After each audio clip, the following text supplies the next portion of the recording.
Hey guys, how you going? Hope you're all doing very well. Tonight I have another movie review for you all. This is a horror film from Canada. It's French-Canadian, so French language, English subs. Released in the year 2005, directed by Robin Abert, and this movie is called St. Martyrs of the Damned.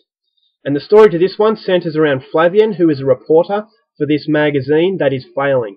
The magazine's going under because the public have caught on to the fact that what the magazine's all about is false. It's a make-believe sort of magazine.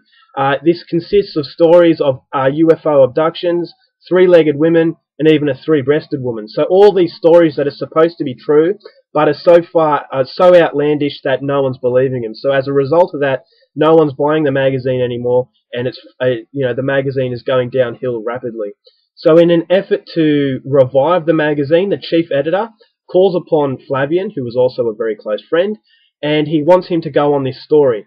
Now, he, along with his friend Armand, are to go to this village. Now, rumour has it that the village is cursed, and that anyone who goes into this village never comes back out. So initially, Flavian and Armand are sceptical, but out of respect for the chief editor, they agree to go on the story.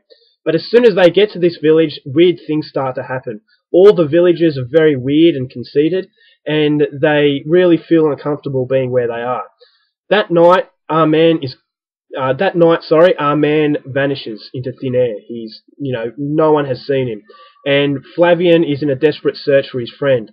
Now, the villagers aren't helping Flavian, and Flavian starts to suspect that maybe there is some truth to the stories that he is hearing. And by the time he realizes this, it's quite possible that his life is in danger. So if you want to know how this one unfolds and what's in store for Flavian, that's something you're going to have to find out for yourself. But hopefully I've done enough to get your curiosity levels up there to at least see what I thought of this movie.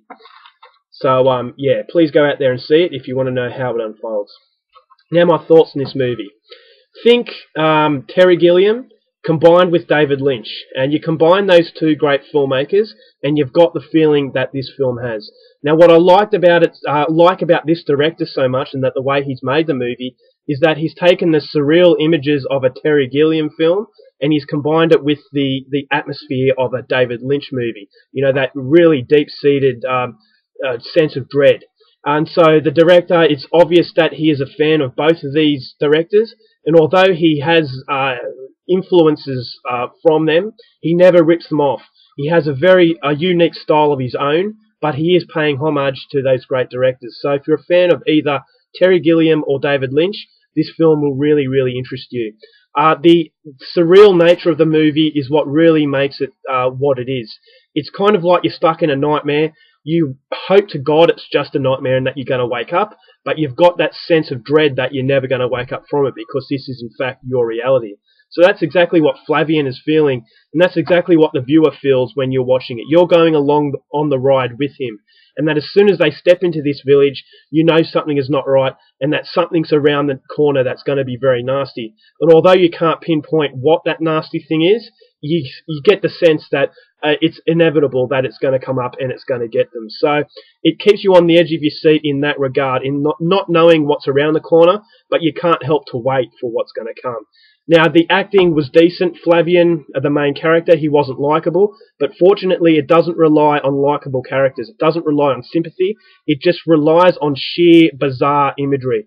The characters of the villagers is what I feel makes the movie. They were very menacing, although they weren't aggressive on screen. You felt that they were hiding something, and that thing they were hiding was in fact terrifying. So they had a certain vibe and presence to them that made it very, very uneasy, and it made it actually chilling, the atmosphere inside this village. It really does step it up as far as a horror film is concerned. Now, the unpredictability of the film is another thing that makes it so great. It's very original. You constantly say to yourself, you know where this movie's going, but then it turns you right around and you have to go down a different path.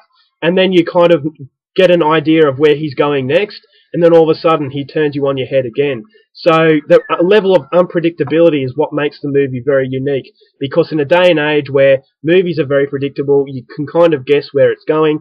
This movie is really a breath of fresh air, because I found myself stunned on many, many times.